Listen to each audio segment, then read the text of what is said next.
Ya, syukur Ustaz. Syukur. Ya, ya Udah kedengaran. itu ya. Agak sedikit Oh ya, Ya, sudah. ya. ada kendala teknis gitu. Ya, Assalamualaikum warahmatullahi wabarakatuh. Waalaikumsalam Waalaikumsalam. warahmatullahi wabarakatuh. Waalaikumsalam. Baiklah Ibu Bapak kita langsung aja karena udah waktunya udah lewat sedikit nih. Allahumma shalli ala Muhammad wa ali Allahumma shalli ala Muhammad wa shalli ala Muhammad wa ali Muhammad. Ijal farajau. أعوذ بالله من الشيطان الرجيم. بسم الله الرحمن الرحيم. أعوذ أعوذ بالله بالله من من الشيطان الشيطان الرجيم. الرجيم. بسم بسم الله الله الرحمن الرحمن الرحيم. الرحيم. لقد سمع الله قول الذين قالوا لقد لقد سمع سمع الله قول الله الذين قالوا قالوا قالوا إن الله فقير ونحن أغنياء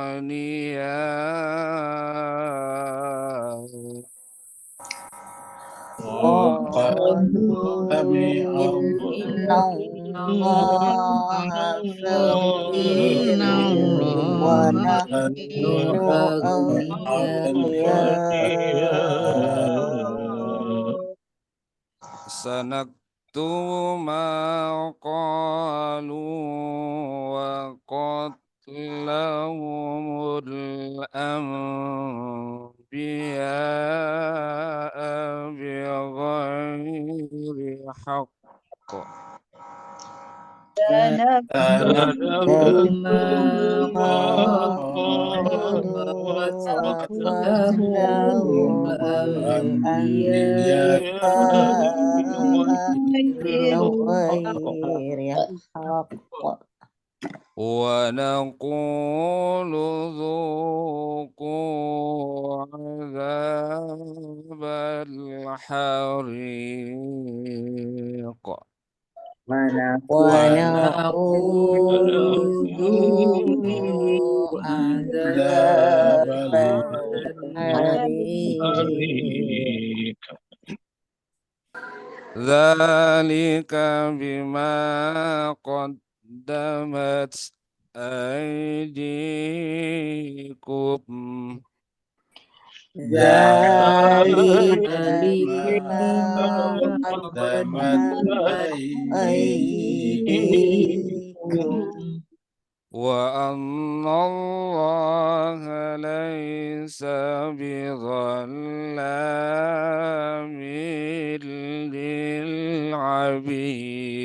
للعبيد وأن الله الله ليس ليس بظلام بظلام للعبيد. للعبيد. الذين قالوا إن الله عهد إلينا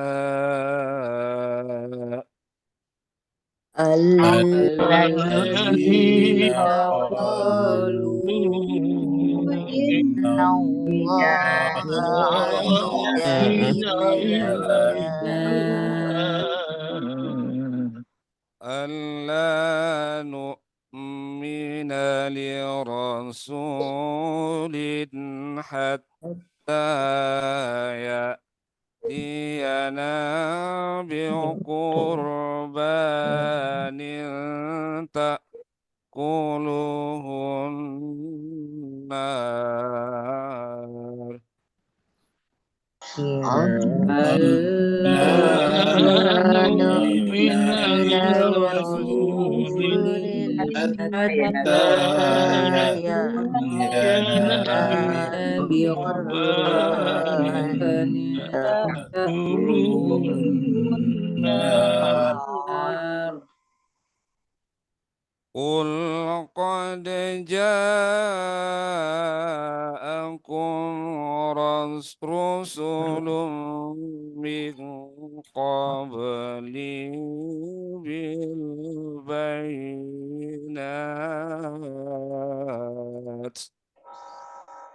قل قد قد جاءكم جاءكم رسل رسل من من قبلي بالبينات بالبينات وبالذي قلتم فلم قتلتموهم إن كنتم صادقين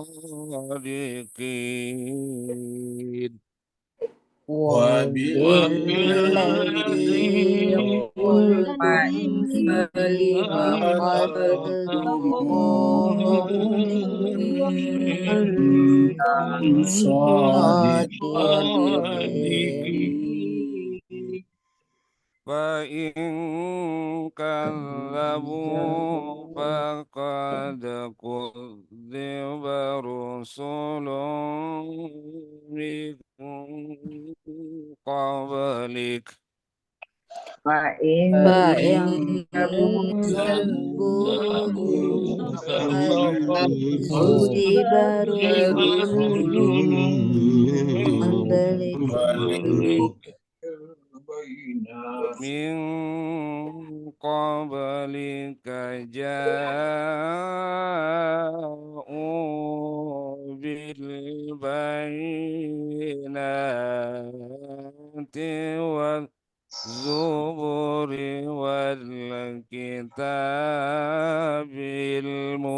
المنير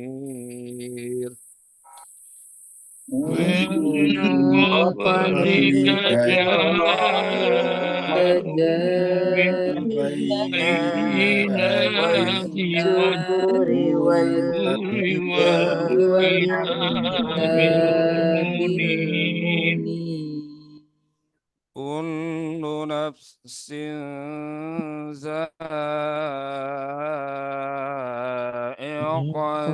الموت كل كل نفس نفس ذائقة ذائقة الموت الموت وإنما توفون أجوركم يوم القيامة وإنما وإنما توفون أجوركم أجوركم يوم يوم القيامة القيامة.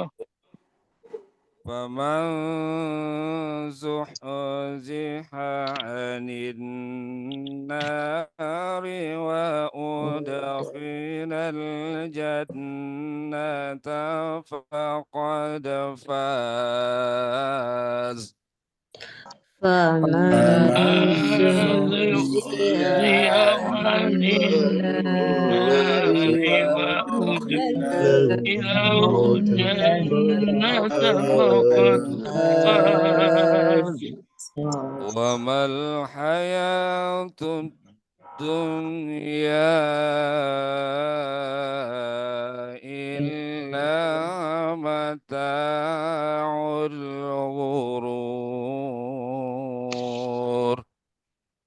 وما وما الحياة الحياة الدنيا الدنيا إلا إلا متاع متاع الغرور. الغرور صدق الله العلي العظيم صدق صدق الله الله العلي العلي العظيم. العظيم Allahumma salli وسلم wa sallim وبارك على ala رسول الله Rasulillah آله الأطهار يا ala رسول Rasulillah الله وآله الأطهار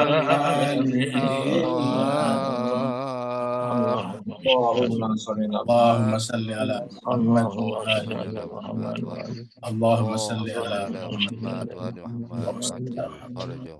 Saya kembali ke Ustaz.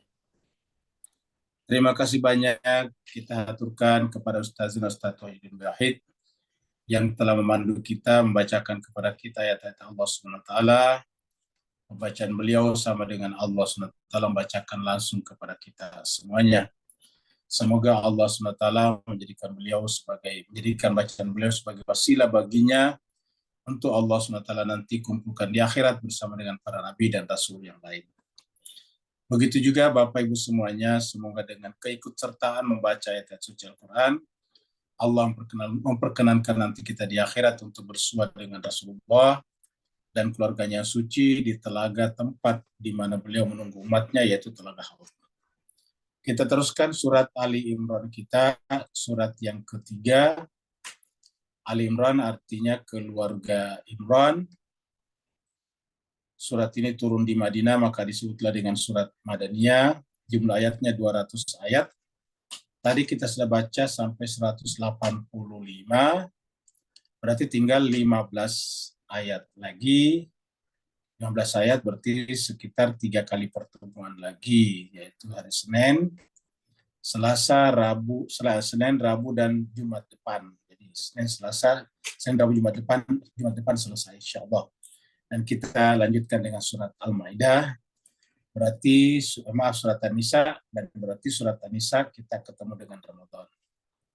Karena pekan depan itu sudah masuk, boleh dikatakan minggu terakhir bulan Februari. Dan setelah itu kita masuk bulan Maret, Ramadan diperkirakan masuk sekitar tanggal 10-an. Tanggal 10 atau 11 Maret kita sudah memulai bulan Ramadan. Dan seperti biasanya kalau bulan Ramadan, tadabbur kita adalah setiap hari 2 kali, pagi dan petang. Semoga Allah SWT memberikan kepada kita semuanya usia yang panjang untuk masuk ke bulan suci Ramadan dan diberikan kesehatan yang prima pada saat itu. Mari kita teruskan surat Al-Imran kita. Terakhir kita sampai di ayat 180 yang berbicara tentang bakhil. Jadi mereka berpendapat bahwa bahkan ada yang menuduh juga Allah itu adalah juga pelit ataukah bakhil. Nah, Allah SWT mengatakan di ayat ini, A'udzubillahi minasyaitonirrajim, Bismillahirrahmanirrahim. Wala yahsabanna alladziina yabkhaluna bima atahumullahu min fadlihi wa khairal lahum. Janganlah menyangka orang-orang yang bakhil, pelit atas apa yang Allah berikan kepada mereka itu baik bagi mereka. Bal huwa syarrul lahum. Jadi sifat bakhil itu buruk. Kata-kata syarrul lahum itu buruk bagi mereka. Artinya akibatnya menjadi buruk. Sayutawwaquna ma bakhilu bihi yaumal qiyamah. Niscaya Allah SWT akan mengalungkan, akan menjadikan itu rantai pada leher-leher mereka atas apa mereka bakhilkan pada hari kiamat. Kata-kata dijadikan kalung rantai artinya bahwa di akhirat apa yang kita bakhilkan itu kemudian benar-benar membatasi ruang gerak kita. Dan kita tahu bahwa neraka itu terbatas. Beda dengan, dalam pengertian terbatas itu terasa sempit. Beda dengan sorga. Kalau sorga dalam Al-Quran kan disebut dengan luasnya seluas langit dan bumi.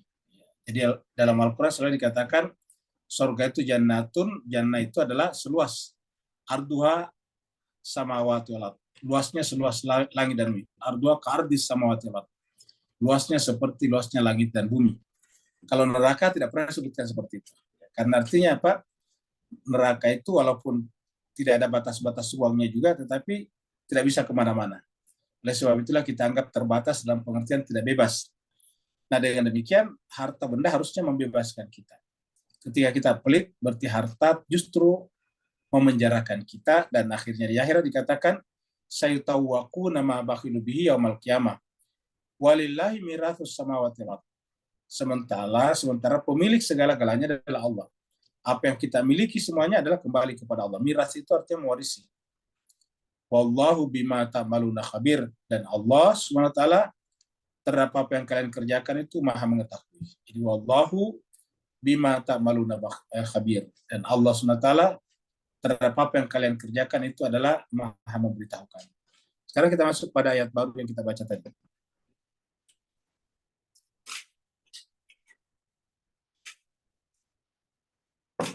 Allah SWT berfirman, laqad sami Allah qaulal ladzina qalu innallaha faqirun wa nahnu agniya sanaktubu. Makanya tadi backgroundnya kita adalah menulis, mengingatkan kita bahwa Allah menulis. Jangan bayangkan Allah menulis seperti tadi, ilustrasi kita itu hanya ilustrasi saja, bahwa tidak ada satu perkataan dan perbuatan kita yang tidak tertulis, yang tidak maktub, yang tidak ditulis oleh Allah SWT. Dan Allah SWT mendengarkan kita semuanya. Jadi misalnya kalau ada sekarang namanya CCTV bisa melihat, tapi tidak bisa mendengarkan kita berbicara kalau jauh. Jadi CCTV itu hanya merekam gerak-gerik, tetapi CCTV tidak bisa merekam suara. Apalagi kalau jauh, CCTV-nya di pojok rumah sana, orangnya di bawah, itu tidak mungkin suaranya terdengar. Jadi oleh sebab itulah kekurangan CCTV tidak bisa mendengarkan apa yang diucapkan orang yang ada di depan sana. Tapi kalau Allah SWT bukan hanya merekam seluruh perbuatan dan tindakan kita, tapi juga merekam kata-kata kita. Allah mengatakan, laqad sami Allah, sungguh Allah mendengarkan. Makanya kalau kita salat, salah satu ucapan kita itu mengatakan Allah itu Maha mendengar. Kalau kita bangkit dari ruku, habis ruku kita bangkit, itu bacanya sami Allah, gitu. Sami Allah sama dengan ini, tulisannya di sini. Sami Allah, cuma ditambah liman hamidah. Kalau kita bangkit dari ruku ke atas, itidal, sami Allahu liman hamidah. Allah mendengar siapa yang memujinya, yang mengucapkan tahmid kepadanya. Jadi laqad sami Allah, sungguh Allah Maha mendengar, atau Allah mendengar. Qaula perkataan, qaul mendengar perkataan, jadi ini adalah kata kerjanya, ini adalah objeknya. Allah mendengarkan perkataan. Perkataan siapa? Alladzina qalu, orang-orang yang berkata, innallaha faqirun. Jadi mereka menuduh Allah itu fakir. Mereka menganggap Allah itu adalah fakir. Ya, dan karenanya tadi di atas mereka fakir, karena dikatakan Allah juga fakir. Fakir itu artinya pelit. Ya, tidak punya apa-apa. Jadi innallaha faqirun wa nahnu agniya, kamilah yang kaya. Coba lihat. Dia mengaku dirinya kaya tetapi pelit. Nah, kan artinya tidak kaya. Tadi di atas dikatakan bakhilu ya bakhaluna. Ya, di atas di mereka adalah bakhil, pelit, kikir. Dan menuduh Allah yang tidak punya apa-apa, dan karenanya Allah pelit. Kenapa tidak punya apa-apa? Bayangkan mereka mengatakan Allah itu fakirun wa nahnu agniya.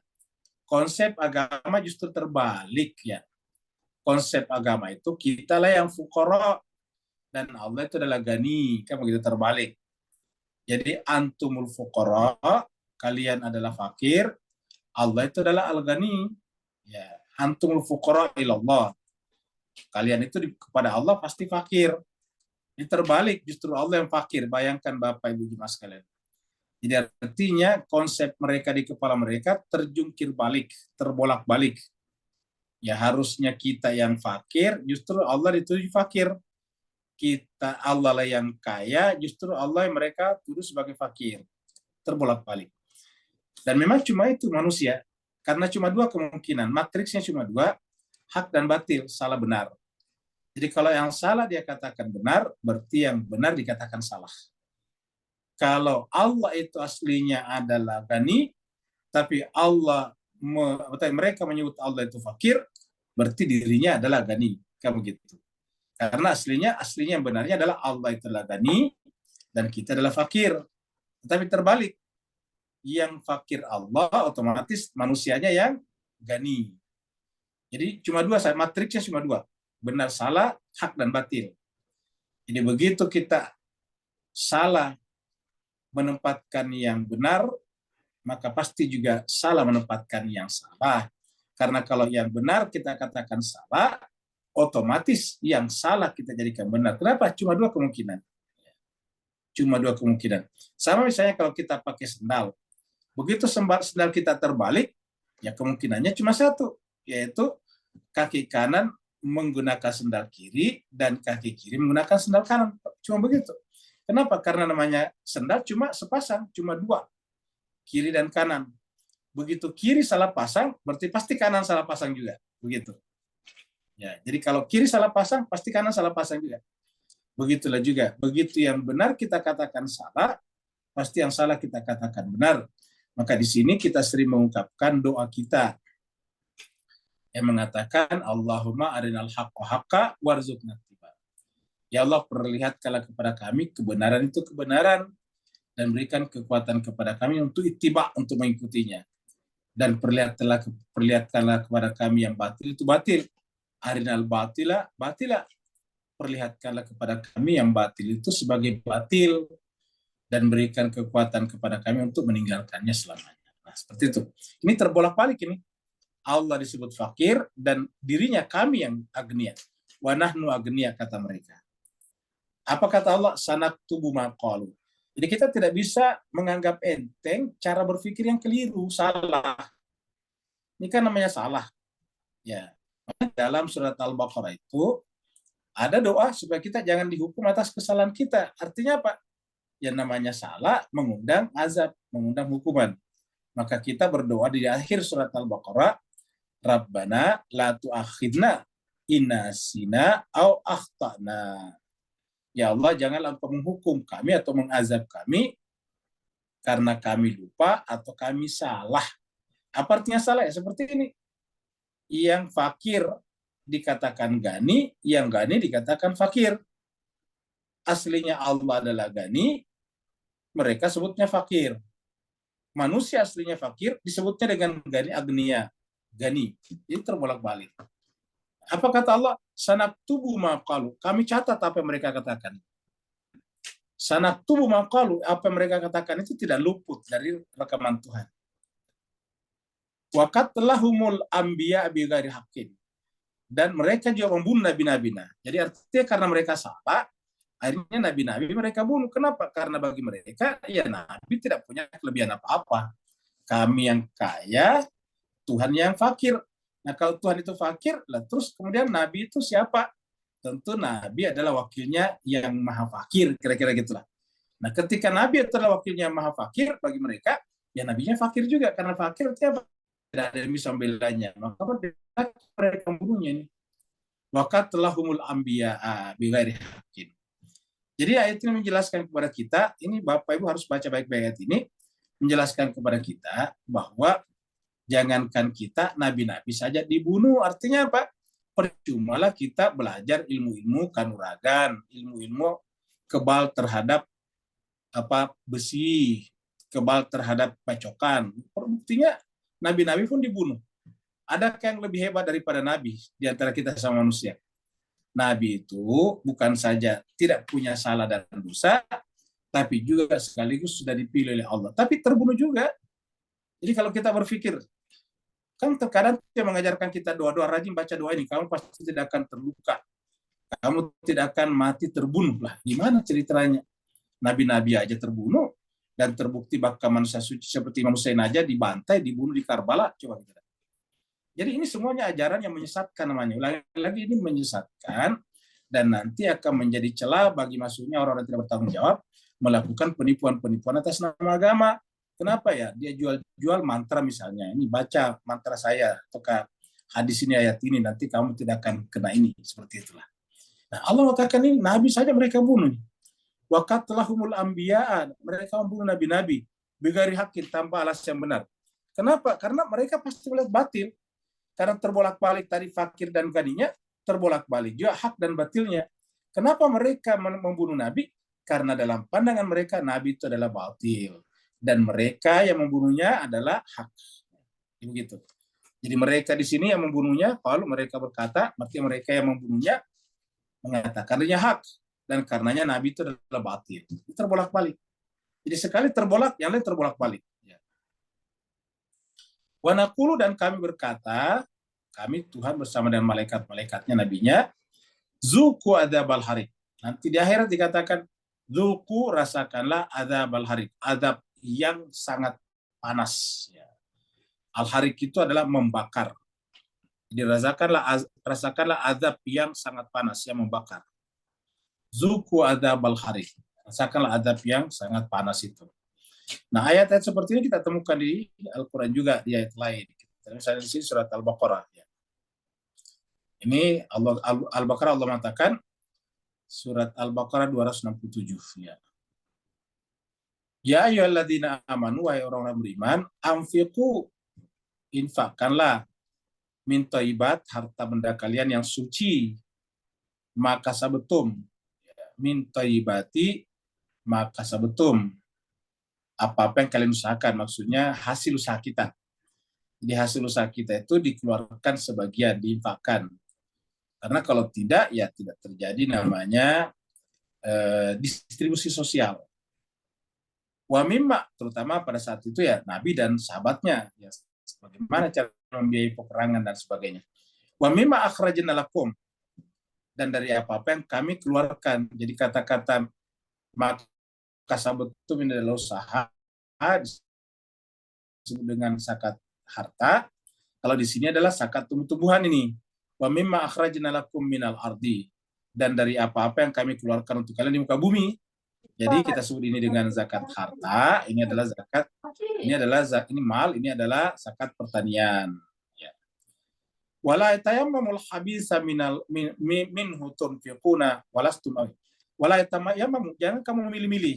Wala tayammamul habisa, jangan memilih-milih yang buruk-buruk minhu daripadanya. Kan cenderungnya sekarang kalau kita itu mau berkorban, itu cari yang paling buruk. Ya, cari yang paling sedikit. Tuhan mengatakan wala tayammamul khabisa, kamu jangan memilih yang buruk minhu daripadanya.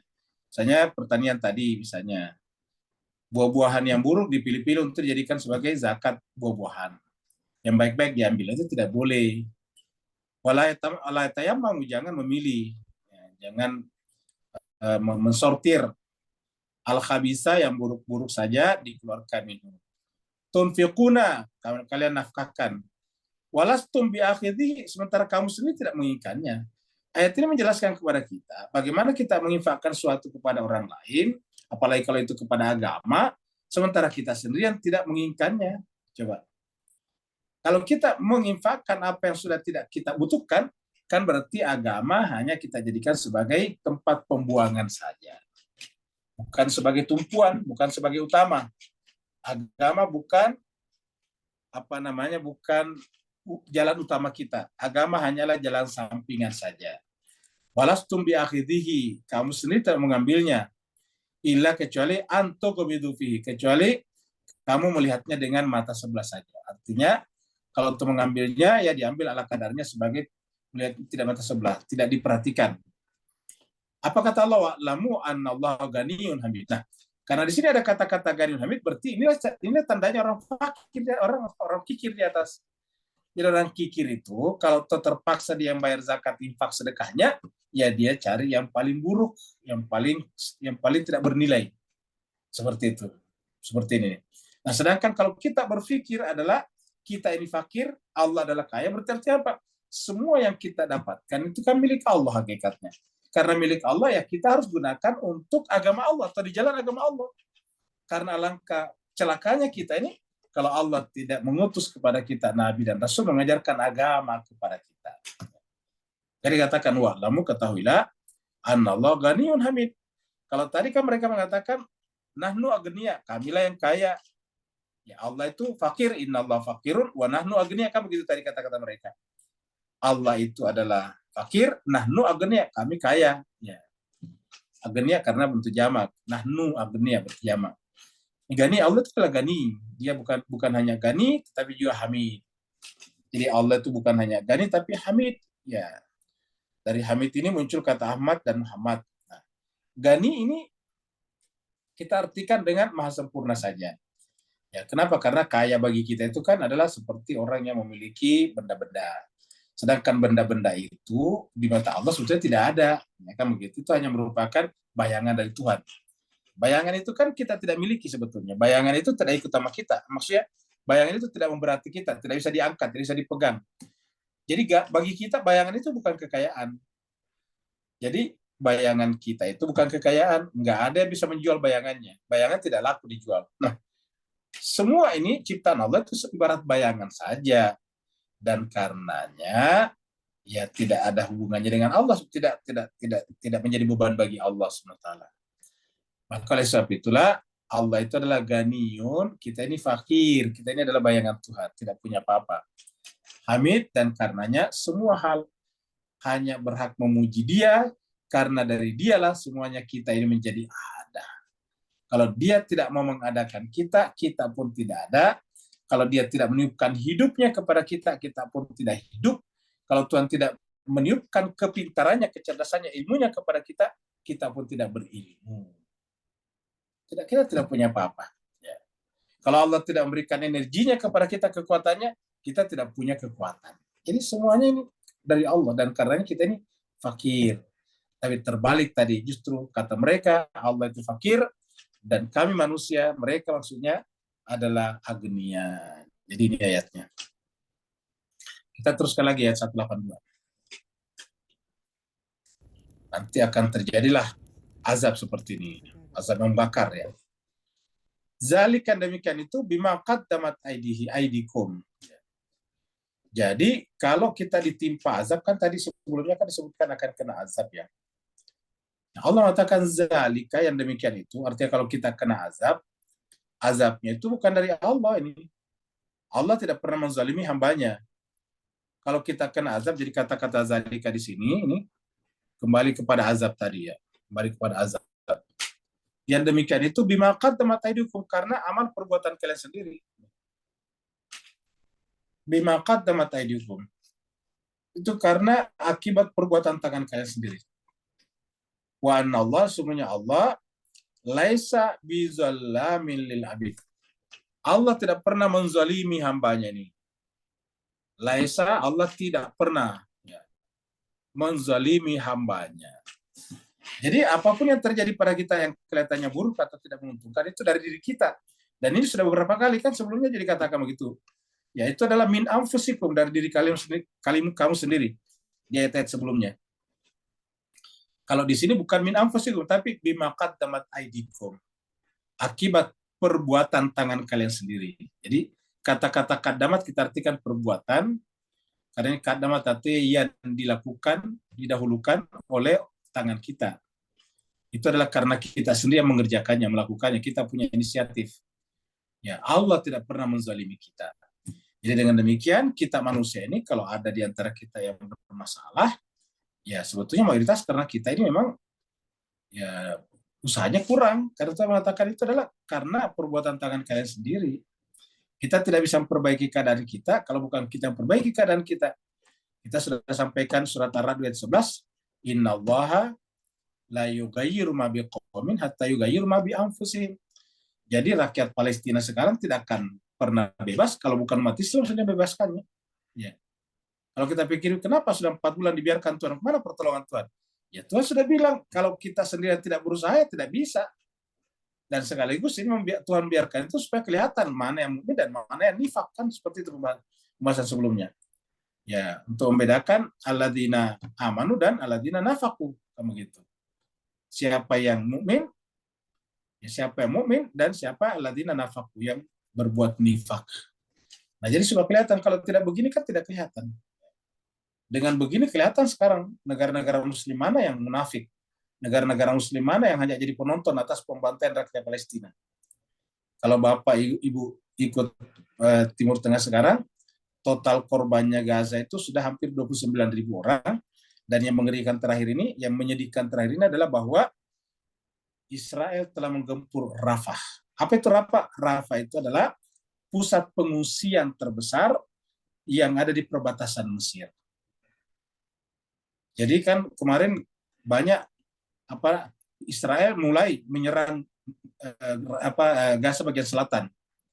Supaya apa ya? Sudah diatur supaya lari ke arah Mesir kan. Nah sekarang berkumpullah orang pengungsi di Mesir. Seluruh pengungsi ada di sana. Nah sekarang apa yang terjadi? Israel menggempur tempat-tempat pengungsian, tenda-tenda pengungsian Mesir. Dan apa yang dilakukan oleh Amerika Barat dan negara Islam? Ya diam saja. Amerika hanya mengimbau, jangan, ini petaka kalau kamu melakukan, tapi tidak ada tindakan nyata. Ya. Cuma Amerika mengatakan ini malah petaka kalau kamu menyerang Rafah, tapi hanya kata-katanya begitu. Coba kalau dia mengerahkan kapal perangnya seperti dia mengerahkan kapal perangnya menyerang Houthi, harusnya kan menyerang Israel juga. Jadi artinya apa? Kata-kata itu hanyalah permainan kata-kata saja, supaya tidak mau kelihatan mukanya hitam pekat terutama di mata masyarakat Muslim. Jadi seakan-akan dia membela Gaza di sana. Padahal sederhana memikirkannya, kalau dia pro Gaza, pro Islam, pro Palestina, ya harusnya dia menghentikan Israel menyerang Gaza. Tapi Amerika, Inggris, dan Barat hanya menjadi penonton pasif. Semua kemunafikan muncul di sini. Ya, apa kemunafikannya? Kadang Amerika memprovokasi umat Islam untuk menyerang Cina. Cobalah lihat Cina katanya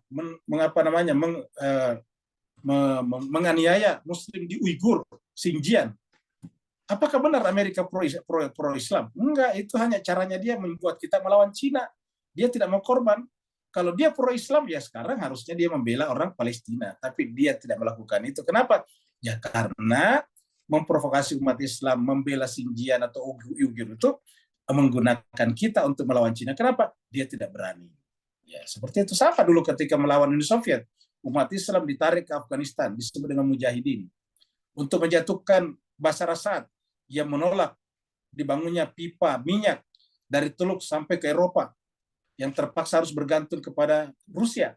Ya, akhirnya kemudian mau dijatuhkan. Siapa yang dipakai? Umat Islam juga. Dengan tuduhan bahwa Bashar Assad itu adalah Syiah yang menindas Sunni. Sama ketika Saddam Hussein dulu sudah dipakai menyerang Iran dan tidak berhasil, apa yang dilakukannya? Saddam Hussein menganeksasi Kuwait untuk mendapatkan dana segar karena uangnya habis 8 tahun perang melawan Iran, dan setelah itu pilot.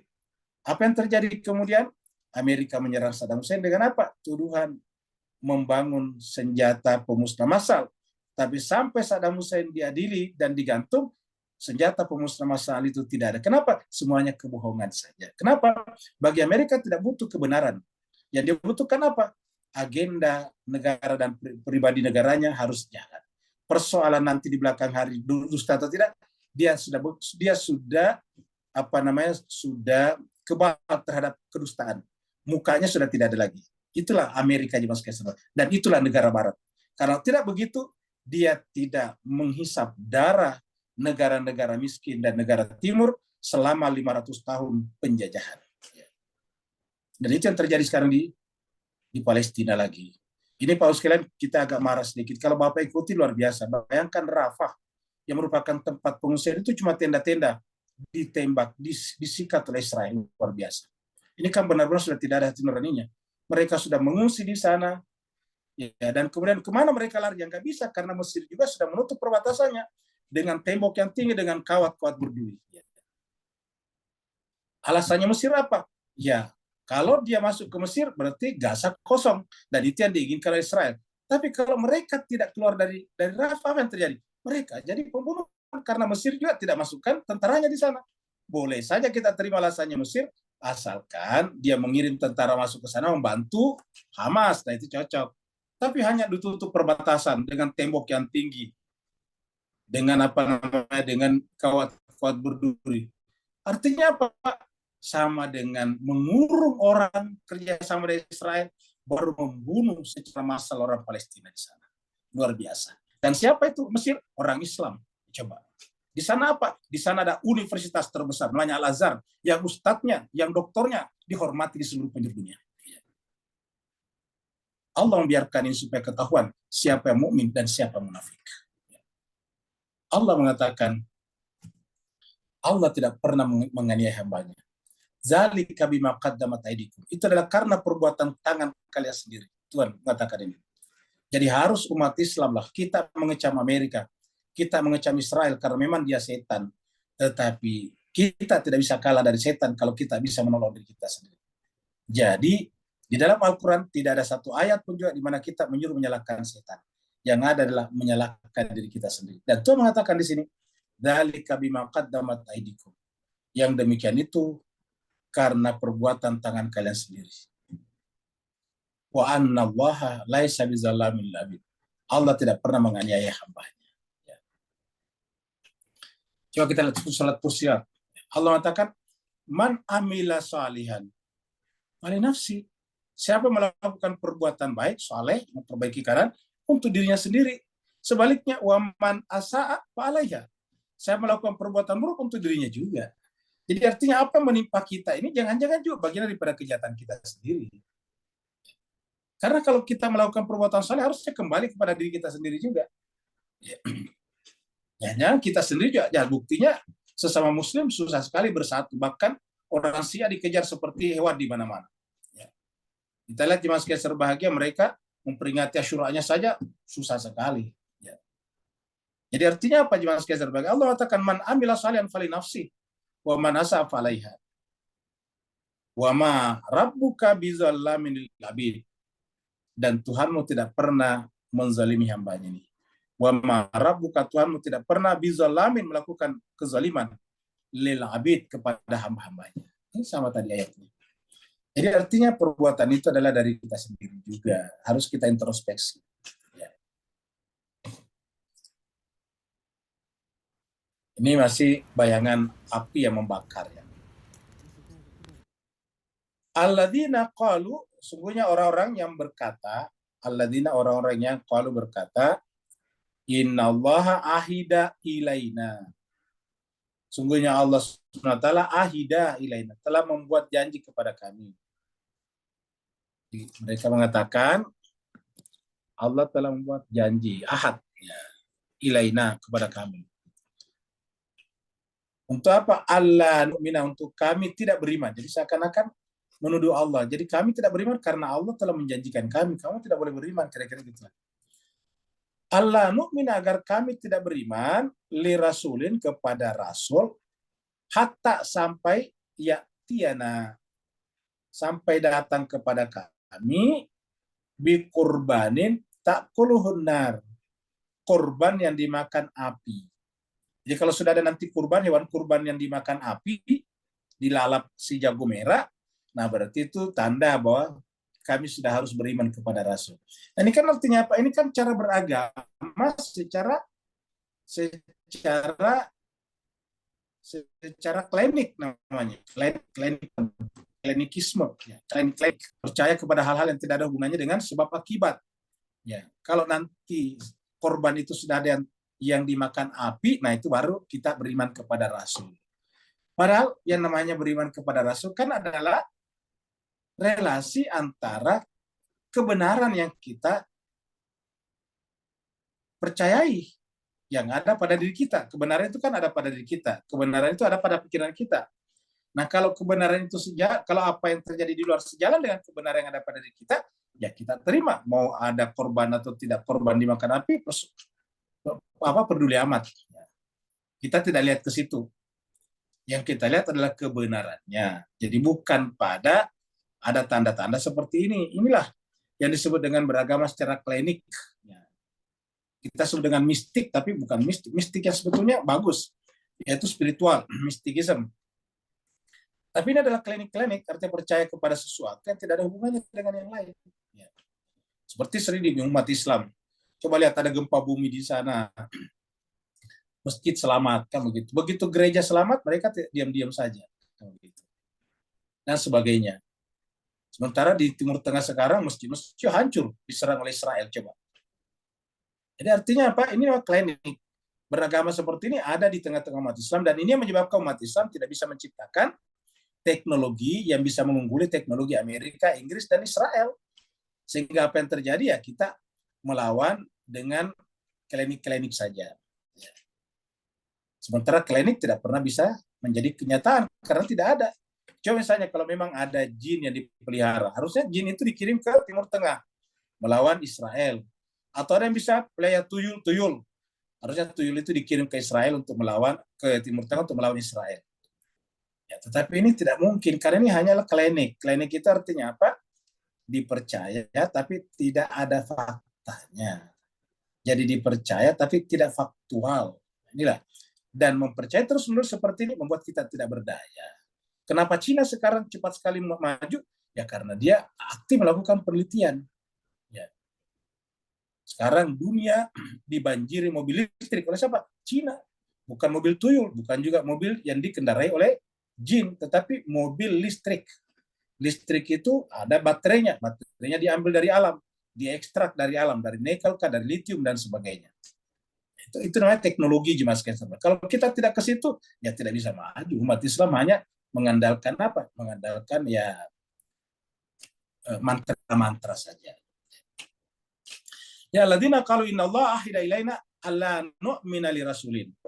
Kami tidak beriman kepada Rasul sampai datang kepada kami kurban tak puluh nar yang dimakan api. Qul katakanlah Muhammad, qad ja'akum rusulun min qabli. Katakanlah Muhammad, telah datang, Qul katakanlah telah datang kepada kalian rasul-rasul min qabli sebelumku, ini kata Nabi ya.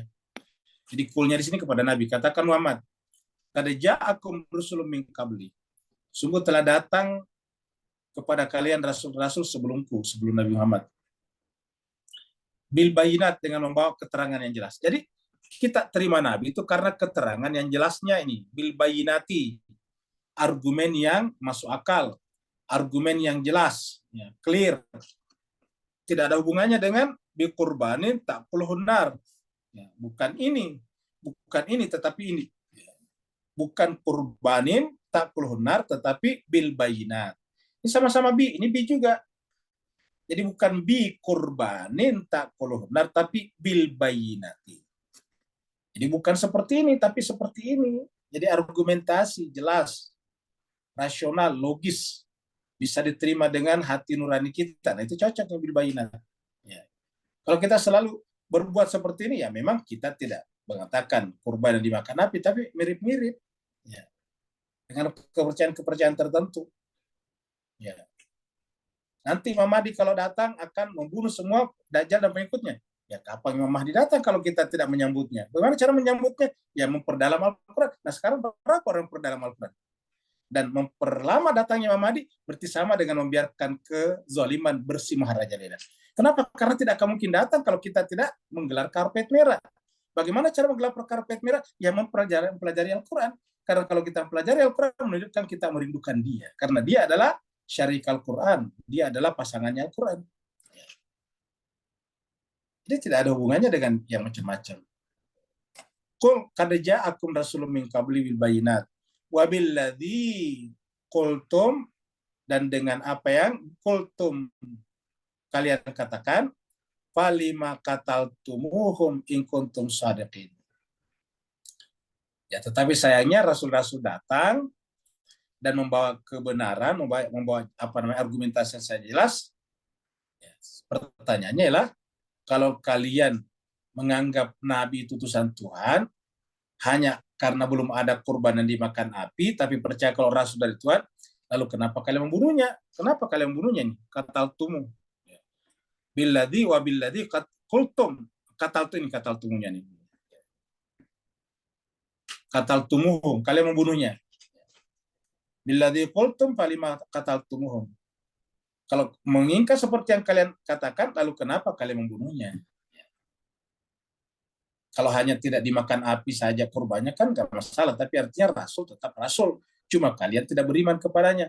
Nah pertanyaan, kenapa kalian membunuhnya? In kuntum shadiqin, kalau kalian benar. Nah itulah dia argumen Al-Quran. Kan indah sekali argumen Al-Quran. Kenapa kalian membunuhnya? Ya. Ini kita lihat surat Al-Imran perbandingan ayatnya. Mirip. Innalladzina, jadi ini kita kembali ke surat Al-Imran ayat 21. Itu kan tadi ayat 180-an.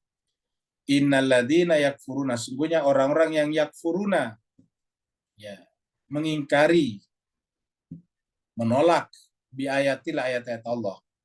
Wa yaqtuluna nabi dan membunuh nabi-nabi bighairi haqqin. Kenapa bighairi haqqin? Ya karena yang benar dianggap batil, yang batil dianggap benar tadi. Wa yaqtuluna bukan hanya nabi, bahkan wa yaqtuluna alladziina, membunuh juga orang-orang yang ya'muruna bil qisti, yang merintahkan melakukan keadilan. Coba kita lihat. Di satu pihak kita bersedih menyaksikan saudara kita di Gaza di Timur Tengah. Dan yang membela sekarang Gaza cuma orang-orang Syiah. Dari Houthi kah, dari Iran kah, dari Hezbollah kah, orang Syiah. Tapi pada saat yang sama, sebagian, tidak semuanya ya, sebagian, dan ini cukup militan. Orang-orang Islam sendiri di tengah-tengah umat Islam justru memusuhi Syiah, menganggap Syiah itu bukan agama Islam. Bayangkan, orang yang salat menghadap ke kiblat, orang hajinya ke sana, masa disebut tidak Islam. Tapi mereka melakukan itu, hakikatnya adalah sama dengan yaqtuluna alladziina ya'muruna bil qisti. Yang saya berbahagia, apa yang Al-Fakir sampaikan ini bukan kata-kata, bukan hanya sekedar ujian. Jemaah banyak tahu bahwa kita sendiri, termasuk saya Al-Fakir sendiri ini, sering sekali menjadi korban daripada mereka. Kita sudah ceramah, disuruh bubar. Bayangkan. Sudah di Makassar, kita sudah dikasih gedung, habis itu dibubari sama mereka. Tidak boleh Asyura. Di Surabaya, kita sudah dapat gedung, jadi batal. Di Jakarta BSD, di demo di luar oleh almarhum Abu Jibril. Dan dibiarkan begitu saja. Ya. Jadi artinya pada mereka mengaku Islam juga jemaah sekalian. Ya, sekarang ketika di Gaza dibombar, di mana mereka semuanya? Nggak ada. Yang menolong orang Gaza, menolong orang Sunni di sana, justru orang Syiah. Terus mereka siapa? Yaqtuluna alladziina ya'muruna bil qisti. Masuk kategori membunuh orang-orang yang merintahkan keadilan minan nas, dari manusia. Fabashshirhum, kata Allah, gembirakanlah mereka bi'adzabin alim, dengan azab yang pedih. Inilah yang terjadi.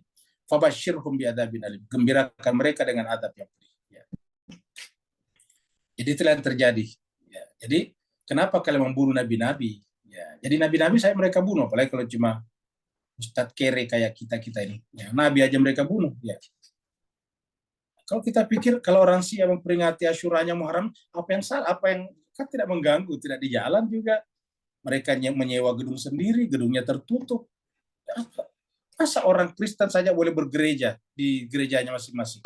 Masa orang Syiah yang merupakan komponen daripada bangsa dan negara ini, masa tidak boleh coba? Ini bukan pemerintah kita bicarakan, tapi ini adalah kelompok-kelompok Islam tertentu. Ya. Kelompok Islam tertentu kok melarang. Maka mereka sampai ke daerah-daerah di mana-mana ada orang yang dicurigai Syiah, di sana pasti datang juga di sekitar situ, dipasang orang. Hati-hati dengan ustadz itu, luar biasa.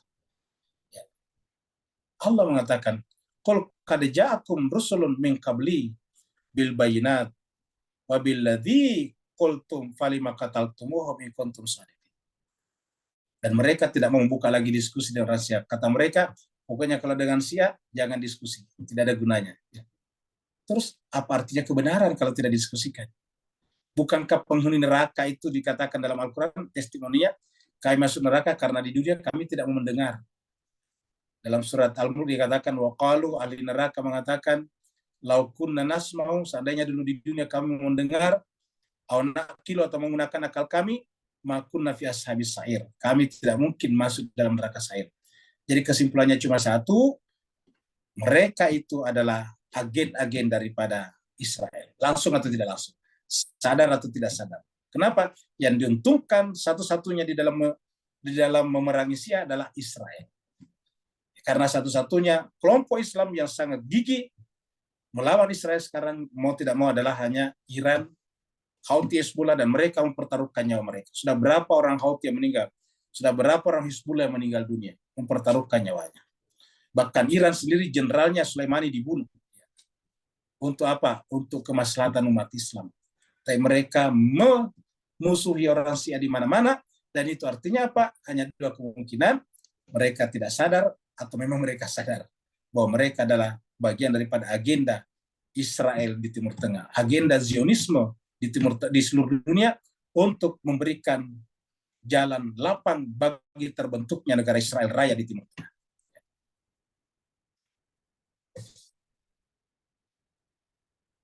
Ini adalah ilustrasi Nabi datangnya. Fa'in kadzabuka, maka apabila mereka mendustakan kamu Muhammad, maka kuzziba rusulun min qablika.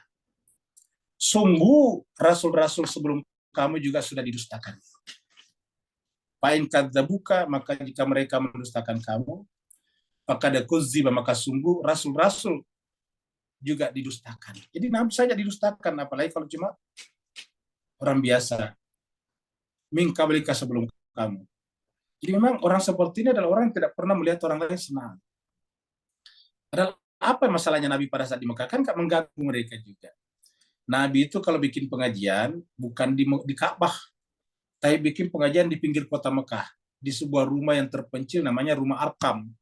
Makanya disebut dengan Baitul Arkam, rumahnya Arkam. Jadi Nabi sengaja bikin di sana supaya jangan mengganggu orang di Mekah. Ya.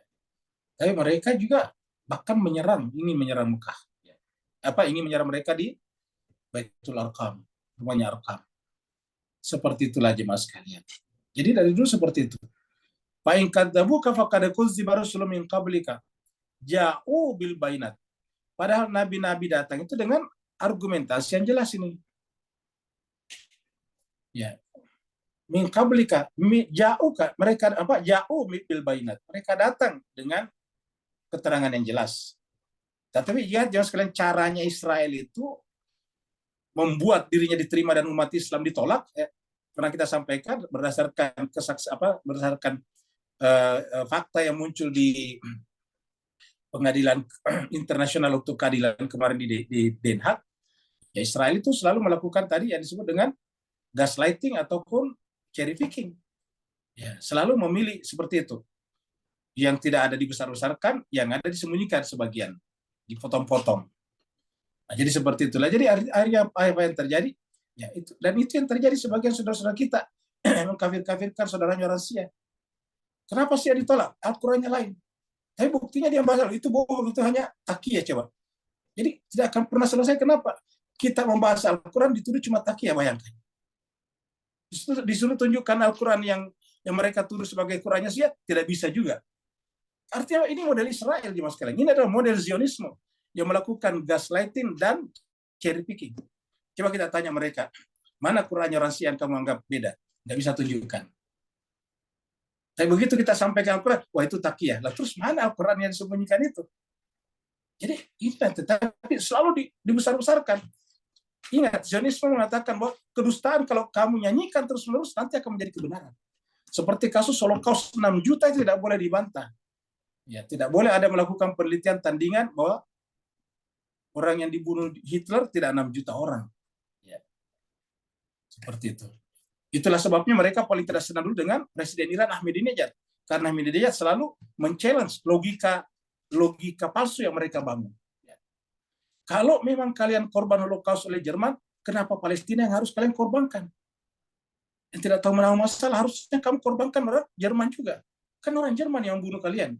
Dia memasukkan kalian ke dalam lubang-lubang gas. Ya kenapa orang Palestina sekarang dibantai? Ya.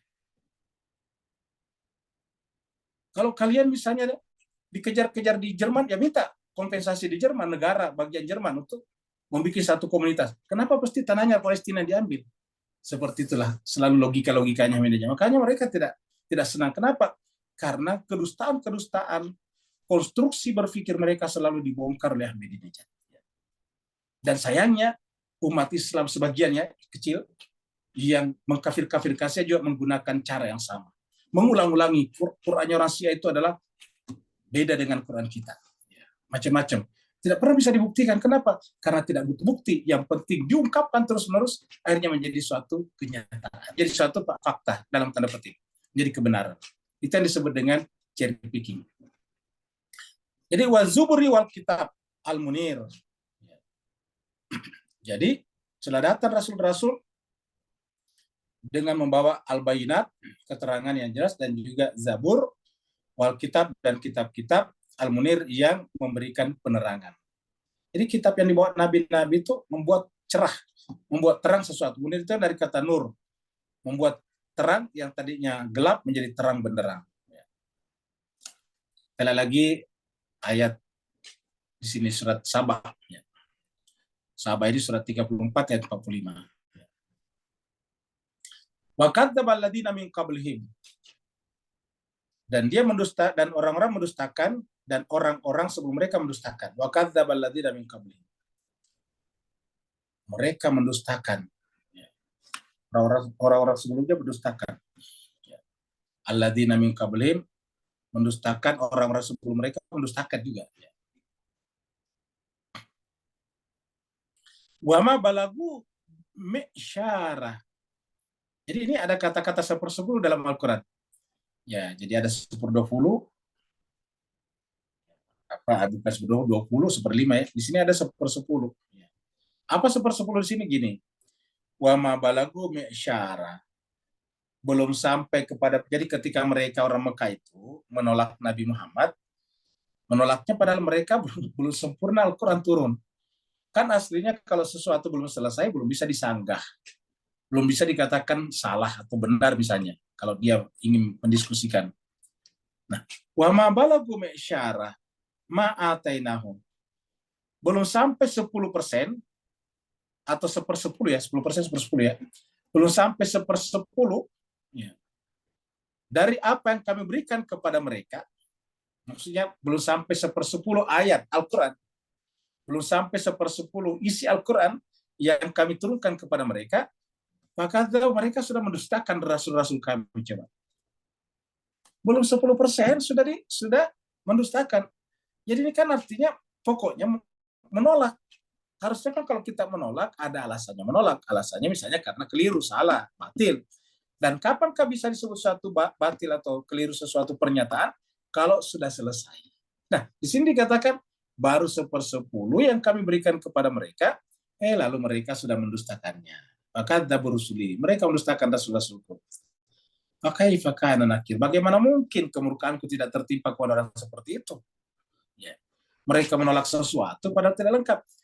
Jadi sudah 10% saja kita dengarkan, belum sah, belum boleh kita menolak. Apalagi tidak mau mendengarkan lagi. Pokoknya jangan dengarkan dari orang Syiah. Ya, pokoknya kafir. Dan siapa yang tidak mengkafirkan Syiah ikut kafir juga. Luar biasa. Ya. Padahal kita boleh menolak sesuatu berdasarkan ayat ini kalau sudah mendengarkan 100%. Nah, bisa kita tunjukkan satu persatu. Ini salahnya, ini salahnya, salahnya gitu. Kekeliruannya di sini nih, kebatilannya di sini nih, baru bisa kita katakan itu batil atau salah. Tetapi mereka tidak butuh itu karena mereka yang dibutuhkan tadi adalah gaslighting. Pakai fakan nakir. Bagaimana mereka bisa menolak kemurkaanku kalau begitu caranya berpikir? Jadi kita teruskan lagi ayat terakhir. Nah, ini adalah ayat berikutnya adalah tentang mayit. Kita semuanya akan sampai ke sini Bapak sekalian. Jadi Bapak Ibu yang sekarang bergerak-gerak, nanti pada akhirnya seperti ini tidak bisa bergerak-gerak lagi. Ya, kenapa dia dibopong ke situ? Karena tidak bisa datang sendiri ke situ. Kenapa dia dibungkus? Karena dia sudah tidak bisa pakai baju. Ya. Coba kita lihat. Begitu. Akhirnya kita semua di sini. Tadinya itu adalah orang berjalan, orang bergerak, lari. Kalau dia olahragawan, pasti voli juga, main bulu tangkis, main sepak bola dia, dan sebagainya. Kalau sudah ke pasar, dia pergi ke pasar juga, beli tomat, cabai, dan sebagainya. Tapi sekarang lihatlah Bapak sekalian. Inilah akhir daripada kita. Oleh sebab itulah, orang yang takut kepada menyampaikan kebenaran, hakikatnya tidak takut kematian. Kenapa? Apa yang kita takuti dalam menyampaikan kebenaran? Risiko maksimal menyampaikan kebenaran apa? Dibunuh, diracun, ataukah dibantai seperti manusia di Karbala. Risiko tertinggi. Nah, ujung-ujungnya apa itu kalau dibunuh seperti di Karbala atau diracun? Ya mati kayak gini juga. Nah, pertanyaan apakah yang membunuh itu tidak mati juga? Mati juga. Yazid yang merintahkan pembunuhan kepada Imam Syafi'i mati juga. Ibnu Ziyad yang melaksanakan perintah itu di Baghdad sebagai gubernur mati juga. Coba kita lihat. Nggak ada yang tidak mati. Jadi karena ujung-ujungnya sama dengan ini ya, intinya adalah kehidupan ini adalah menyampaikan kebenaran. Itu aja intinya. Kalau kita tidak berani menyampaikan kebenaran, ya kita hakikatnya tidak takut mati. Tidak siap mati juga. Misalnya sekarang 28.000 orang dibantai oleh Netanyahu. Pertanyaan apakah Netanyahu akan hidup terus? Tidak, nanti dia akan mati juga. Mungkin boleh jadi Netanyahu tadi sudah mati juga. Jadi inilah faktanya jemaah sekalian berbahagia. Allah mengatakan, kullu nafsin dha'iqatul maut. Setiap yang berjiwa itu pasti akan merasakan kematian. Pasti akan merasakan kematian ini. Setiap, ini kata-kata kullu tiap-tiap. Jadi tiap-tiap kita akan merasakan kematian. Kullu nafsin dha'iqatul maut. Tidak ada yang tidak mati. Jadi karena kita tidak ada yang tidak mati, harusnya kita memilih mati yang terhormat. Apa mati yang terhormat? Berada di jalan yang benar, membela yang benar, dan mempertahankan yang benar. Apa itu kebenaran paling tinggi dalam kehidupan kita? Kemanusiaan. Kemanusiaan. Tidak ada tandanya kita bertauhid kalau membiarkan kemanusiaan tercabik-cabik. Tidak ada tandanya kita bertauhid kalau kita diam terhadap kejahatan terhadap kemanusiaan. Kullu nafsin dha'iqatul maut. Karena setiap kalian pasti akan merasakan mati. Wa innama tuwaffawna ujurakum. Dan pada saat kalian mati, tuwaffawna akan diberikan semuanya secara sempurna. Maksudnya tidak ada yang tersisa, tidak ada yang teraniaya, tidak ada yang terzolimi. Ujurakum, pahala kalian, imbalan kalian, yaumal qiyamah. Jadi apa pahala kita? Tergantung dari cara kita menggunakan kehidupan ini. Jadi setelah berbicara tentang peperangan di atas dan berbagai macam sifat-sifat mendua tadi dalam hati, kemudian Allah menutup dengan kata-kata kullu nafsin dha'iqatul maut. Kenapa mesti kalian takut?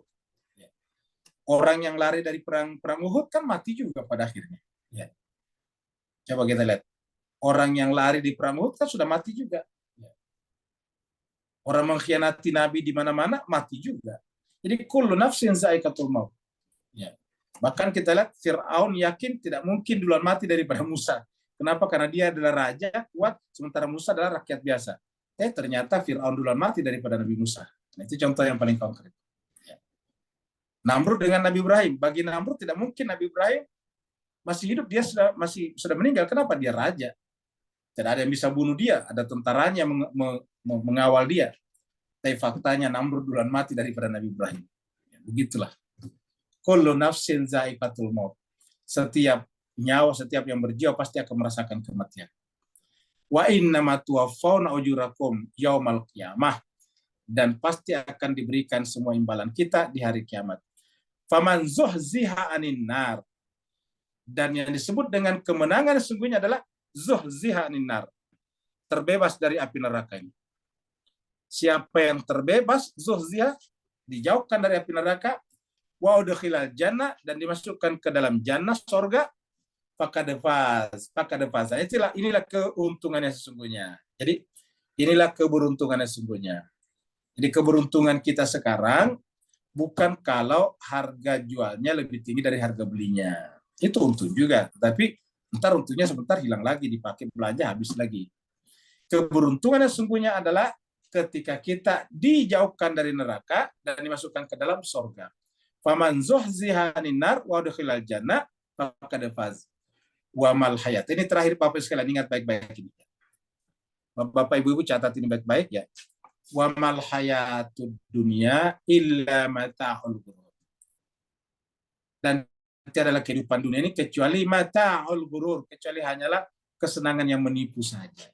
Jadi kesenangan menipu. Dan hebatnya lagi, banyak orang yang tidak berani menyampaikan kebenaran karena menginginkan kesenangan itu. Apa kesenangan itu? Pangkat, jabatan, uang, dihormati oleh orang-orang yang dianggap berperadaban tinggi. Takut kalau saya mati-matian membela mengecam Israel, nanti saya tidak diterima di Harvard misalnya. Allah mengatakan wa mal hayatud dunya illa mata'ul ghurur. Tiadalah kehidupan dunia ini kecuali hanyalah kesenangan yang menipu. Kata-kata yang permulanya kullu nafsin dha'iqatul maut, penutupnya wa mal hayatud dunya illa mata'ul ghurur. Jangan sampai karena kita tertipu dunia sehingga kita takut mati di jalan kebenaran. Mati ini cuma sekali Bapak Ibu sekalian. Kalau kita mati sekali itu tidak sedang menyampaikan kebenaran, membiarkan kemanusiaan tercabik-cabik, membiarkan harimau-harimau dan segala kemanusiaan itu memangsa kemanusiaan, maka berarti kita termasuk tertipu oleh kehidupan dunia. Wa mal hayatud dunya illa mata'ul ghurur. Tiadalah kehidupan dunia ini kecuali hanyalah kesenangan yang sifatnya menipu saja. Sebelum kita selesai, kita lihat dulu satu ayat di sini, surat Anbiya. Ini adalah surat Anbiya ayat 35. Anbiya ini surat 21 ayat 35. Kullu nafsin dha'iqatul maut. Tiap yang bernyawa pasti merasakan mati. Ini mirip tadinya. Nah, karena kita mati, apa kata Tuhan? Wa nabluukum, kami akan menguji kalian bisyarri wal khair, dengan hal yang buruk dan yang baik. Yang buruk itu adalah menjadi penonton pasif terhadap pembantaian kemanusiaan, dan al khair adalah menjadi aktif, minimal kita menyuarakan. Allah mengatakan wa nabluukum, kami menguji kalian bisyarri wal khair fitnatan. Fitnah artinya cobaan. Kami menguji kalian dengan fitnah, dengan cobaan. Cobaannya adalah syar dan khair. Kita memilih yang mana? Dan yang namanya buruk itu tidak selamanya harus menggunakan tangan kita, tapi menjadi penonton terhadap pelaku keburukan, kejahatan, berarti bagian daripada kejahatan itu sendiri. Dan ingat kata Tuhan, wa ilaina turja'un. Jadi kalian semuanya pasti akan mati, dan kalau mati, ilaina turja'un, kepada kami akan dikembalikan kalian semuanya. Nah, jadi jemaah sekalian berbahagia, ayat ini sebetulnya kalau kita renungkan dan membuat kita mengerikan. Mengerikan sekali. Kenapa? Karena kita sekarang yang bersuara, yang bergerak, pada akhirnya kita akan kehilangan suara, kehilangan gerak, kehilangan hidup. Kita disebut mayit. Seperti tadi gambar kita pada akhirnya dimandikan karena kita tidak bisa mandi sendiri, disalatkan karena kita sudah tidak bisa salat sendiri, dikafankan karena kita tidak bisa pakai baju sendiri, dan akhirnya kemudian kita dibawa ke kuburan, karena kalau kita tidak ke kuburan, tubuh kita sudah mengganggu kehidupan dan lingkungan hidup. Jadi pada akhirnya kita disebut dengan pengganggu, dan karenanya harus dikuburkan. Inilah akhir daripada kita, terutama jasad kita, yang kalau kita tidak hati-hati tadi, kita akan tertipu oleh kesenangan yang itu. Karena kesenangan tadi itu terkait biasanya dengan tubuh. Dan tubuh pada akhirnya kembali ke tanah. Jadi sebetulnya kalau kita lihat tadi, kenapa dikembalikan ke tanah? Bahasa kasarnya, mohon maaf ya Bapak Ibu sekalian, bahasa kasarnya adalah bangkai. Jadi tubuh kita ini kalau tidak ada hidupnya, bangkai. Jadi membuat kita ini belum bangkai karena masih ada hidup. Masih ada nafas keluar masuk. Dan dari manakah hidup itu? Dari Allah. Jadi hakikatnya kalau kita tidak ada hidup, siapa kita? Kita hanyalah bangkai. Yang tidak berguna, yang tidak bernilai. Dan karenanya, mohon maaf lagi bahasa kasarnya, dibuang tadi. Dibuang ke dalam tanah. Untuk dimakan lagi oleh tanah. Untuk didaur ulang kembali oleh tanah. Kenapa? Karena hakikatnya tubuh kita ini kalau seandainya tidak hidup, kita adalah bangkai. Begitu hidup dikeluarkan, benar-benar jadi bangkai. Siapakah itu pemberi hidup? Hanya satu sumbernya, Al-Hayy. Dialah yang maha hidup. Dan dialah mengatakan, kullu nafsin za'iqatul maut. Semua kalian akan dicabut lagi hidupnya. Dan kembali kepada saya. Hidup itu kembali kepada Allah, kata Tuhan. Karena hidup dari dia, dan akan kembali lagi kepada dia. Mudah-mudahan ayat-ayat ini bisa mengingatkan kita, terutama Al-Fakir sendiri, Bapak Ibu sekalian, agar kita semuanya benar-benar memanfaatkan kehidupan kita di dunia ini untuk kemaslahatan kehidupan kita di akhirat nantinya, karena kehidupan ini cuma sekali, kematian juga sekali. Begitu salah, maka kemudian kita akan menyesal untuk selama-lamanya, karena kesalahan itu tidak mungkin kita kembali ke dunia untuk merevisi dan merenovasinya kembali. Mudah-mudahan kita semuanya terbimbing oleh Allah SWT untuk selalu berada di jalan yang benar. Kalau benar dari Allah SWT, kalau ada salah dan khilafnya dari kesalahan dan khilafan Al-Fakir, yang benar ikutilah, yang salah dari Al-Fakir tinggalkanlah. Walafu minkum, yang mau bertanya dipersilakan dengan segala hormat. Waalaikumsalam. Waalaikumsalam warahmatullahi taala wabarakatuh. Allah barakallahu.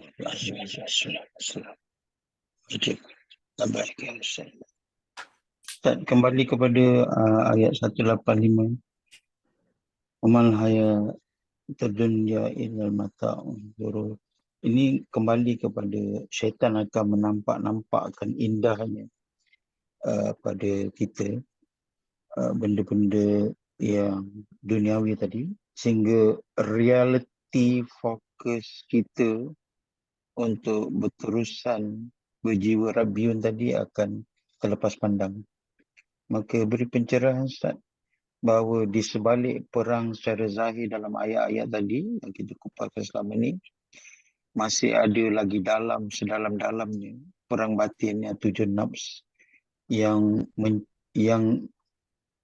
masih berkaitan dengan permainan tipu daya syaitan tadi sehingga ilusi tadi menutupi realiti sebenar fokus kehidupan kita, tujuan kehidupan kita Ustaz. Barakallahu fi'afan.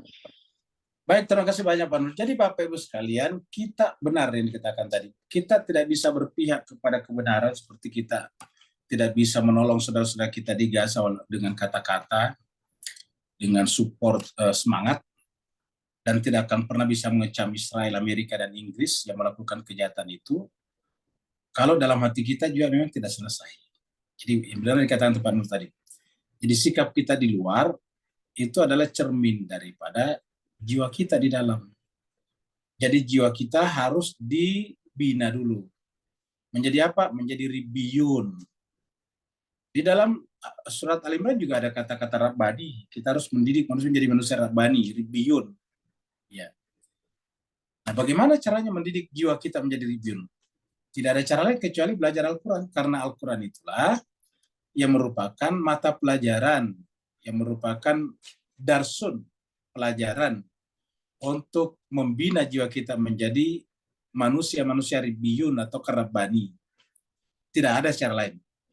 Jadi kalau ada orang mengaku-ngaku menunggu Imam Mahdi, tapi kerjanya hanya menghabiskan waktunya untuk diskusi ngalor ngidul, itu tidak mungkinlah jemaah sekalian berbahagia. Kenapa? Karena jiwa kita itu harus dibina dengan Al-Quran. Dibina dengan Al-Quran. Kita ambil contoh saja lah.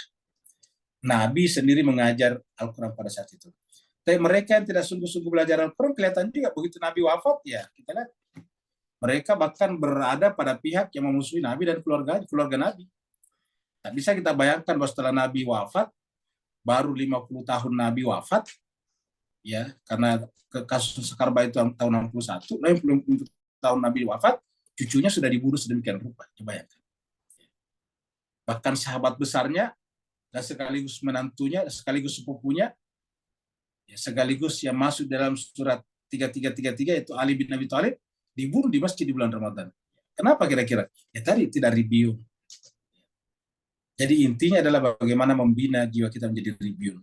Dan untuk membina jiwa kita ribiyun, Bapak Ibu sekalian kita berikan tekanan, lagi-lagi Bapak Ibu sekalian kita berikan tekanan cuma satu, yaitu tadabbur Al-Quran. Tidak ada yang lain. Belajar filsafat iya juga, tapi itu support, pendukung saja. Belajar irfan itu pendukung saja. Karena Al-Quran sendiri sudah irfan. Al-Quran sendiri sudah filsafat. Al-Quran adalah ilmu segala-galanya. Maka kita belajar itu sebagai pendukung saja, sebagai tambahan-tambahan. Ibaratnya itu belajar kosakata. Ibaratnya kalau kita belajar bahasa, kita sudah tahu gramatikanya.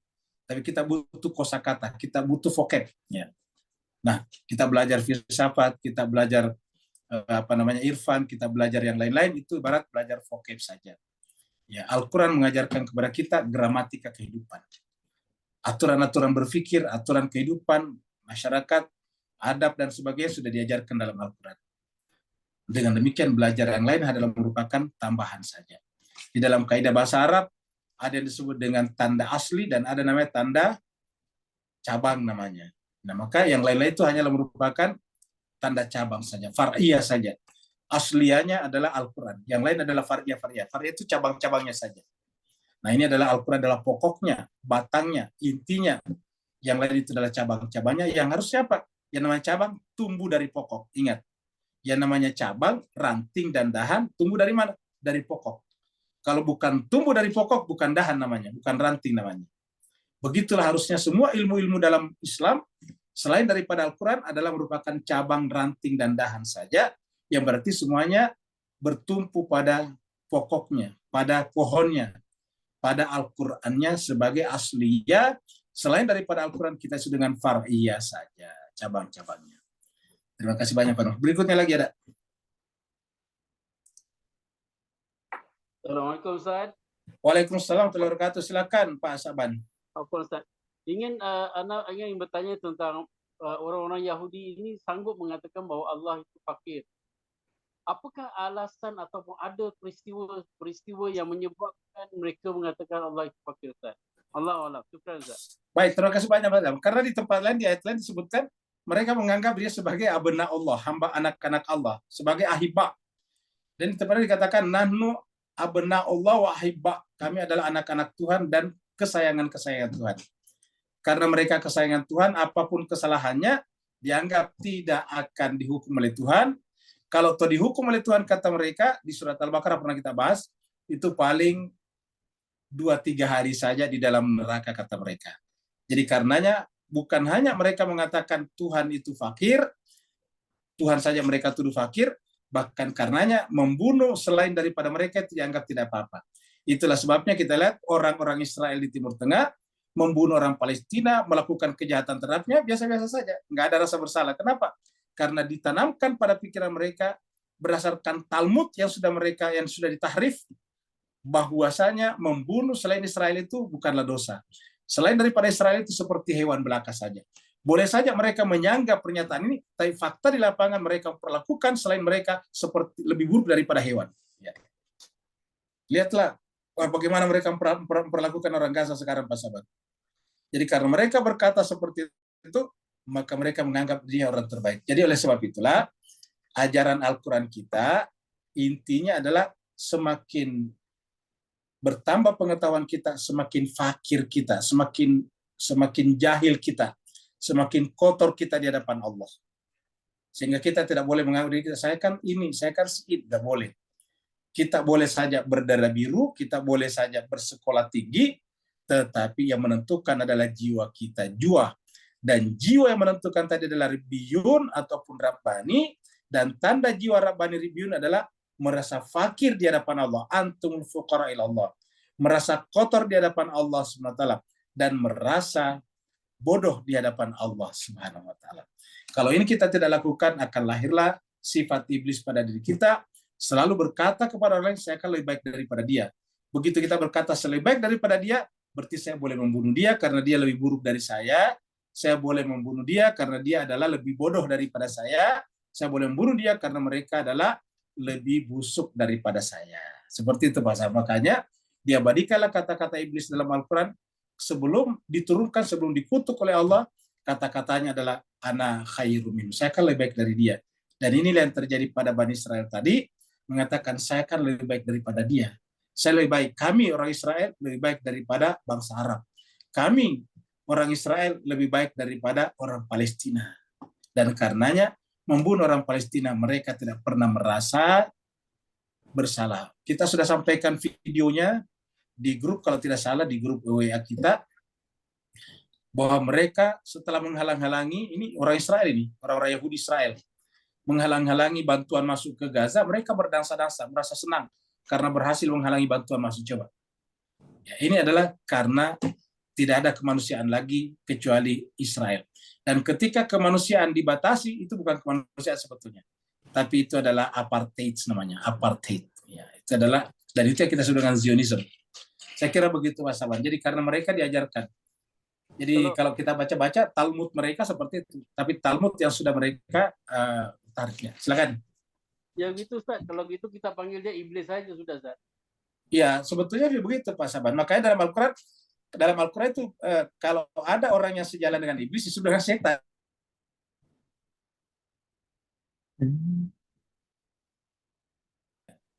Jadi sebetulnya sejak bilang Imam Khomeini sudah membesar-besarkan bahwa Amerika itu adalah great setan, setan besar. Setan besar. Ya, karena terus terang Israel sekarang berani melakukan itu adalah karena Amerika. Iran sudah mengatakan begitu Amerika menghentikan bantuannya kepada Israel, dalam jangka 10 menit Israel akan hancur. Kalau Amerika menghentikan bantuannya kepada Israel, kata Raisi, ya, Raisi presidennya Iran. Kalau Amerika menghentikan bantuannya kepada Israel, maka Israel dalam hitungan 10 menit dia akan hancur. Ya, seperti itu. Syukran, Ustaz. Syukran. Apaan, Pak Saban? Saya kira kita ke screen, ada pertanyaan di screen barangkali. Iya, ada di chatroom. Ya, kita ke chatroom dulu. Ya.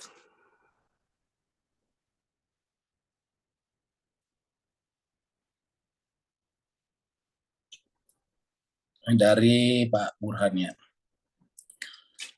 Bismillahirrahmanirrahim. Allah SWT berfirman kepada entitas yang bernama manusia, wala tattakhizu aymanakum dakhalan bainakum fatazilla qadamun ba'da tubutiha wa tazuqu as-su'a bima sadaqtum an sabilillah walakum adzabun azim. Ya, pertanyaannya, apakah redaksi ayat ini dalam kehidupan sehari-hari dan bagaimana untuk menghindarinya agar kaki tetap teguh sebelum tergelincir. Ya. Jadi ayat ini menjelaskan kepada kita, la tattakhizu aymanakum dakhalan. Jangan menjadikan sumpah-sumpah kalian sebagai pintu masuk. Kata-kata la tattakhizu aymanakum dakhalan bainakum. Pintu masuk untuk melakukan penipuan maksudnya. Pintu masuk. Disumpah apa? Sumpah kebenaran. Yang sumpah itu kan kebaikan. Demi Allah kan begitu. Wallahi. Atau bisa juga sumpah itu dalam bentuk abstrak. Contohnya saya pakai sokopia, memelihara jenggot panjang, pakai sorban, pakai apa? Pakai jubah. Nah itu juga sumpah, karena saya ini kan alim, saya ini kan ulama kan gitu. Padahal saya menggunakan itu punya niat buruk untuk memperdayai orang-orang. Nah itu termasuk kategori ini Pak Burhan. Jadi kata-kata sumpah di sini tidak harus diucapkan demi Allah kan begitu. Saya bersumpah, saya demi Allah tidak mungkin menipu kalian, tidak mungkin perdayai kalian. Tidak harus begitu. Kata-kata di sini bisa saja dengan penampilan. Ya, kenapa? Karena di tempat lain dikatakan wala talbisul haqqa bil batil. Jangan gunakan pakaian kebenaran untuk melakukan kebatilan. Begitu. Kenapa orang menggunakan pakaian kebenaran untuk melakukan kebatilan? Karena dengan menggunakan pakaian kebenaran, pakaian alim, pakaian ulama, pakaian orang berpendidikan, itu orang gampang percaya. Dia kan ustadz, dia kan alim, dia kan ulama. Ya kan lulusan perguruan tinggi Islam, katakanlah begitu. Maka kita percaya. Ternyata kemudian melakukan perbuatan yang sebetulnya merugikan besar kita atau umat Islam. Oleh sebab itu, Allah mengatakan, la tattakhizu aymanakum dakhalan bainakum. Jadi sebaiknya kita lugu-lugu aja. Artinya apa biasa-biasa saja. Lebih baik kita tepati hati kita, janji kita, atau kata-kata kita tanpa harus menggembar-gemborkan, daripada menggembar-gemborkan pakai macam-macam aksesoris, tetapi ternyata tidak seperti itu adanya. Jadi ini maksud wala tattakhizu aymanakum dakhalan bainakum fatazilla qadamu ba'da thubutiha. Nah, oleh sebab itulah supaya kita tidak tergelincir, kita jangan terlalu cepat percaya kepada penampilan lahirnya. Penampilan lahirnya penting, tapi bukan tolak ukur satu-satunya. Kita sudah sering mengangkat ayat orang salat itu kan adalah penampilan lahirnya paling meyakinkan. Ya, salat itu kan pasti orang menutup auratnya kalau orang salat. Salat itu pasti adalah kewajiban. Tetapi orang salat pun bisa masuk neraka kata Quran. Ada orang salat hanya untuk yuraun, untuk dilihat saja. Seperti itu. Dengan demikian, marilah kita pertama dari pihak kita janganlah menggunakan aksesoris agama untuk memperdayai pihak lain, pihak siapapun juga, apapun agama dan rasnya. Sebaliknya bagi kita, jangan juga gampang terperdaya oleh mereka yang menggunakan aksesoris agama. Jadi dua hal. Dari pihak kita, jangan menggunakan aksesoris agama untuk memperdaya orang, dan kita sebagai orang awam juga, orang umum, jangan gampang terperdaya oleh orang yang menggunakan aksesoris agama. Entah itu bajunya, pakaiannya, sekolahnya, ataupun titelnya. Seperti itulah, title. Seperti misalnya, titel-titel seperti misalnya doktorandus, titel-titel macam-macam, Kiai Haji, Buya, jangan. Kenapa? Karena itu semuanya gampang dibuat-buat. Maka janganlah kita gampang terperdaya, marilah kita melihat apa? Berdasarkan kebenaran. Kebenaran sebagai kebenaran. Karena kebenaran, siapapun yang mengucapkannya, kalau dia kebenaran, tetap kebenaran. Walaupun dia pencuri, kalau mengatakan jangan mencuri, maka itu adalah kebenaran. Seperti itu. Terima kasih banyak Bapak Ibu sekalian. Mohon maaf atas segala kekurangannya. Ya, saya kira sudah terjawab sebutan tadi. Tentu ada doanya tadi. Yang pertanyaan Pak Burhan ada itu Rabbana la tuzigh qulubana, Rabbana la tuzigh qulubana ba'da idh hadaitana wa hab lana min ladunka rahmatan innaka antal wahhab. Itu dan doanya. Doanya lagi Rabbana ighfir lana dzunubana wa israfana fi amrina wa tsabbit aqdamana. Aqdam itu kaki-kaki tadi. Atau Rabbana afriq alaina sabra wa tsabbit aqdamana wansurna alal qaumil kafirin. Terima kasih banyak. Wassalamualaikum warahmatullahi taala wabarakatuh. Waalaikumsalam warahmatullahi wabarakatuh. Terima kasih Ustaz. Assalamualaikum warahmatullahi wabarakatuh. Assalamualaikum.